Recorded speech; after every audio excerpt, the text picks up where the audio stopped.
Guys हमने अपने पहले 2 वीडियोस में आपसे sentences डिस्कस किए, kinds of sentences डिस्कस किए.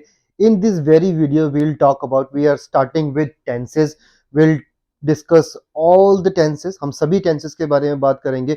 Present, past, future. प्रेजेंट के 4 प्रकार हैं, पास्ट के 4 प्रकार हैं, फ्यूचर के 4 प्रकार हैं. चारों प्रकारों की बातचीत हम बहुत ही डिटेल में करेंगे, एग्जाम्पल्स के साथ में समझेंगे. और जो रूल्स हैं, rules, there are certain rules as well. उन रूल्स को आइडेंटिफिकेशन सबको पहचानेंगे. डू डज का प्रयोग कहां होता है, वर्ब की फर्स्ट फॉर्म के साथ एस कहां पे लगाते हैं, कहां पे नहीं लगाते हैं, इन्हीं सारी बातों को डिस्कस करेंगे. तो hi, my name is Jacob. Once again मैं आपके सामने एक और वीडियो लेके आया हूं जहां पे हम टेंसेस की बात करने वाले हैं. तो this is going to be really interesting video. Please do not skip it. Hindi में काम जो बार बार होता है, एक अंतराल पे होता है, निर्धारित समय पे या अनिर्धारित समय के अंतराल पे होता है. ऐसा action that happens again and again, that उन सभी वाक्यों के अंत में ता है, ती है, ते है, ता हूं, इस तरह के मतलब शब्दों को देखा जा सकता है. इन शब्दों को देखते हैं हम. तो मैं रोज सुबह 6 बजे उठता हूं, मैं रोज सुबह 8 बजे ब्रेकफास्ट करता हूं, ऑफिस के लिए 8:30 निकलता हूं, 10 बजे ऑफिस पहुंचता हूं, 8 घंटे काम करता हूं, घर वापस आता हूं. या कोई किसी दूसरे व्यक्ति के बारे में भी बात कर सकते हैं. But the actions will be again the same. ऐसे एक्शंस, ऐसे काम, ऐसी क्रियाएं जो बार बार होती हैं, वो प्रेजेंट इंडेफिनिट में एक्सप्रेस की जाती हैं. ये मैं आपको बताना चाहता हूं. तो जैसे कि हमने आइडेंटिफिकेशन देखा, वाक्यों के अंत में आपको ता है, ती है, ते है, ताहू देखने को मिलेगा. इसमें हम वर्ब की फर्स्ट फॉर्म का इस्तेमाल करते हैं, हमेशा वर्ब की फर्स्ट फॉर्म का इस्तेमाल करते हैं. प्रेजेंट इंडेफिनिट में डू डज का इस्तेमाल किया जाता है. नेगेटिव सेंटेंसेस में डू नॉट या डज नॉट का इस्तेमाल किया जाता है. इंट्रोगेटिव में डू डज पहले आ जाते हैं, depending upon the subject. Okay. And he, she, it और सिंगुलर नाउन्स के साथ में हम वर्ब की फर्स्ट फॉर्म लगाते हैं. वर्ब की फर्स्ट फॉर्म के साथ में एस या ईएस का प्रयोग करते हैं. Now present indefinite tense is used to express habitual action. जैसे मैंने आपको बताया था कि ऐसे काम जो हैबिचुअली हम करते हैं, बार बार करते हैं, लगातार करते हैं. And it is also used to express what is actually taking place right now. जैसे कि example, here comes Ravi, right? And see how the morning starts, how the day begins. जिस वक्त दिन की शुरुआत हो रही हो, उसी वक्त आप ये कह सकते हैं कि see how the day begins, how the day starts. और फिर नेक्स्ट एक्सप्रेशन है present indefinite tense. Universal truths को एक्सप्रेस करने के लिए भी यूज होता है. The earth revolves around the sun. Sun rises in the east, sets in the west. So these are the examples. सूरज पूर्व में उगता है, पश्चिम में अस्त होता है.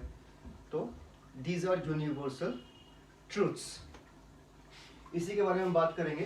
तो again affirmative sentences, negative sentences, interrogative sentences. मैं आपको इनका स्ट्रक्चर देता हूं, ध्यान से देखिएगा प्लीज. सब्जेक्ट जब हम लिखते हैं किसी भी स्ट्रक्चर में, सब्जेक्ट कर्ता को कहते हैं. द डूअर, कर्ता को सब्जेक्ट कहते हैं. आई हो सकता है, वी हो सकता है, यू हो सकता है, ही, शी, इट हो सकता है, या फिर कोई सिंगुलर या प्लूरल नेम हो सकता है. इसके बाद हम वर्ब की फर्स्ट फॉर्म का यूज करते हैं. अब यहां पे अगर सब्जेक्ट आई और वी है या फिर कोई प्लूरल नाउन है, that is when we use verb का फर्स्ट फॉर्म. और एस ई एस का यूज नहीं करते हैं. आई, वी, यू, दे के साथ एस ई एस का यूज नहीं करते. वर्ब की फर्स्ट फॉर्म तो लगाते हैं बट एस ई एस का यूज नहीं करते. ध्यान रखिएगा इस चीज का.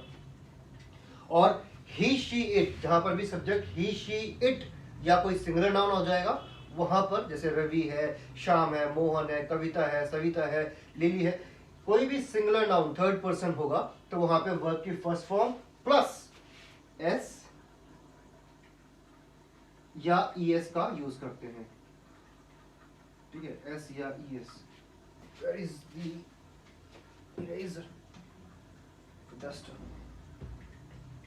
एस या ईएस का यूज करते हैं। उसके बाद अदर वर्ड्स या फिर ऑब्जेक्ट।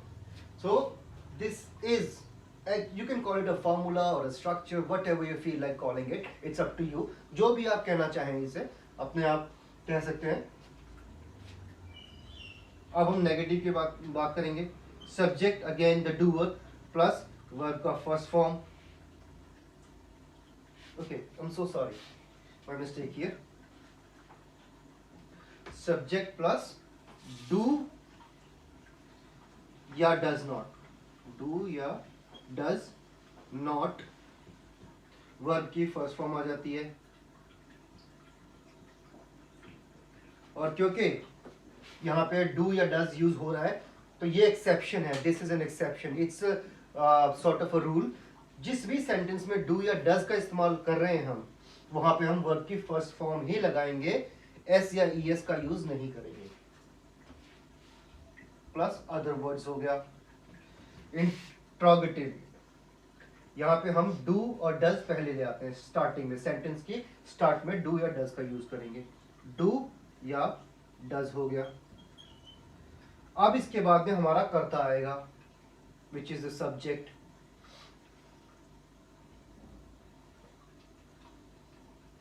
प्लस वर्ब का फर्स्ट फॉर्म आएगा, प्लस ऑब्जेक्ट्स या अदर वर्ड्स। तो this is very very simple. इसको अपने दिमाग में, दिलो दिमाग में अगर आप बसा लेंगे, डू डज जहां पे आएगा, जैसे कि एग्जांपल देखिए, do you study English, do you not study English, not भी लग सकता है, ठीक है। और does he speak English, does he drive a car, does he drive a car, इस तरह से हम यूज करेंगे। मैं एग्जांपल्स लिख के बताता हूं आपको। पहला एग्जांपल देखते हैं, अफर्मेटिव सेंटेंस का देखेंगे। अफर्मेटिव का सेंटेंस बनेगा, मान के चलते हैं कि लड़का है जिसका नाम है अनिल। अनिल कहानियां बहुत अच्छी कहता है। Anil tells beautiful stories, beautiful stories. ये एक अफर्मेटिव सेंटेंस है। अनिल बहुत अच्छी कहानियां कहता है। नेगेटिव कॉन्सेप्ट यही रखते हैं, टेल्स, हाँ sorry, tells, Anil tells, I am so sorry. Anil tells beautiful stories. इसी को Anil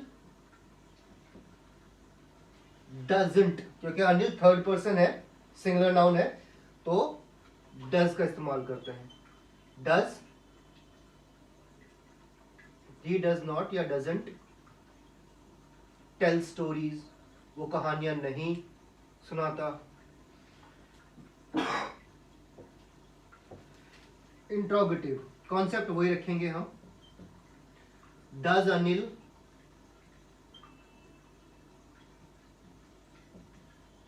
tell stories.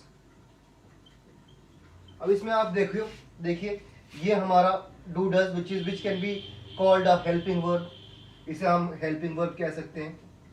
Anil subject है, टेल वर्ब का फर्स्ट फॉर्म है, और स्टोरीज अदर वर्ड्स है।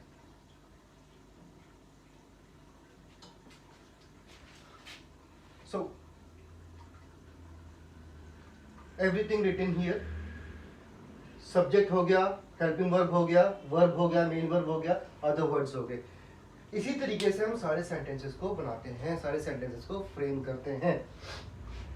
फॉर्मूलाज मैंने आपको बता दिया, एक्सेप्शंस मैंने आपको बता दिया, and now this is your task, I leave it to you.